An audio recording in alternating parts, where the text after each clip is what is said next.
guys, ito po yung batong hawak ko ay isang meteorite. Yan po ay nahukay po sa sa bundok ng Batasan Hills. Ito po ay mayroon po siyang halaga. Yan. Yung payo ko lang po guys sa mga nakakuha nito sa pagtitreasure, huwag po natin basta-basta itapon yung mga ganitong klaseng bato. Yan. Ito po ay isang uri ng kimberlite na ito ay gawa po sa bulkan. Kasama po ito pagsabog ng bulkan. Kasama niya yung mga lava. Kaya ito po ay magnetic. Yan po, magnetic po yan, katiits. Yan mga katiits ay kailangan po natin makapulot tayo ng kaalaman tungkol po sa suri nitong bato. Ito po ay nasa na po ito, nasa gemologist na po ito ngayon at na-certificate na po namin. Ayan guys. Ayan po mga tiits. Ayan. Ayan po ay isang carbonado black diamond. Ayan. Yan po ay magnetic. Kaya po yung nadidetect po natin minsan na sa ating detector na tumutunog, huwag niyo pong basta-basta itatapon. Baka yan po ay mayroong halaga. At yan po ay isang meteorite. Yan galing sa Kalawakan. Ayan po.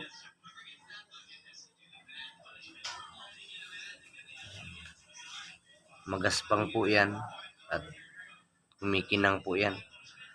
Crystallite, mga crystal po. Yan. Ang kulay po niyan na pag natuyo po yan, makikita yung tunay na kulay niyan.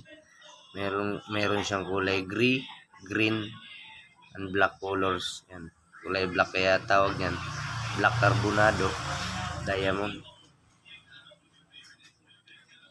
Naantay na lang po namin ang resulta niyan kasi hindi basta-basta kasi ang pagsuri sa gemologist science sa UP. Ayan.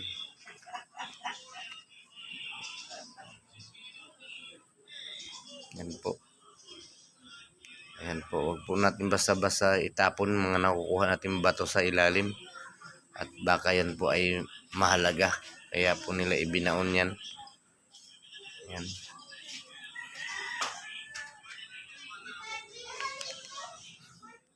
Po. Kailangan po natin meron tayong kaalaman tungkol sa bato kasi baka yan na po ang makapagpabago ng buhay ng pamilya natin.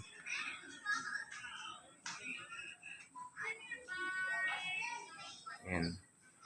Kinating po namin yan ng diamond cutting kasi hindi kaya nung hindi siya diamond, hindi kayang hindi makatalab.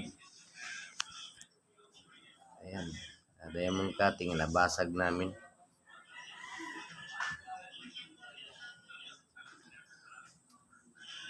Yan po, kailangan lang po natin itabi ang mga nakukuha natin mga bato. Ayan, magnetic. Marami pong ibig sabihin ng carbonado. Mayroon din pong carbonado na diamond na hindi po siya namamagnet. Pero ito po, ang hawak ko na to ay namamagnet po siya. Polycrystal black carbonado diamond. Yan po ay pinasuri na po namin yan sa Gemologist of Science ng UP.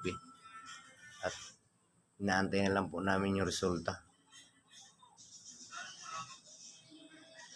2 weeks to 3 weeks kasi ang sabi sa amin. Ayun, kaya inaantay namin. Wala pa kasing 2 linggo pa lang yung nakalipas na aming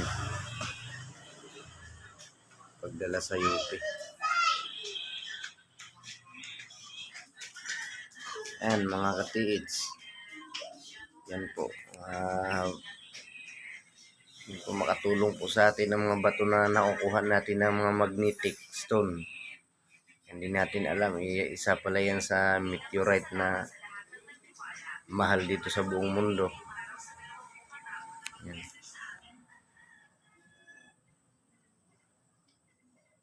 Antay na lang po ng resulta. Maraming pong salamat mga katiits.